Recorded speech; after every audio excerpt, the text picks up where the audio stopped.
So guys finally এসে পৌঁছলাম Talberia dam. অসাধারণ জায়গা, লোকেশন। তোমরাও দেখো সুন্দর ড্যামটা।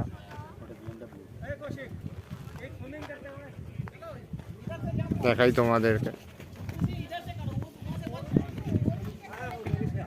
ওই দূরে একটা নৌকো আসছে, বোট। আশা করি তোমায় দেখাতে পাচ্ছি। খুব সুন্দর রাইড হচ্ছে। আমাদের রাইডটা 3 দিনের, আজকে দ্বিতীয় দিন।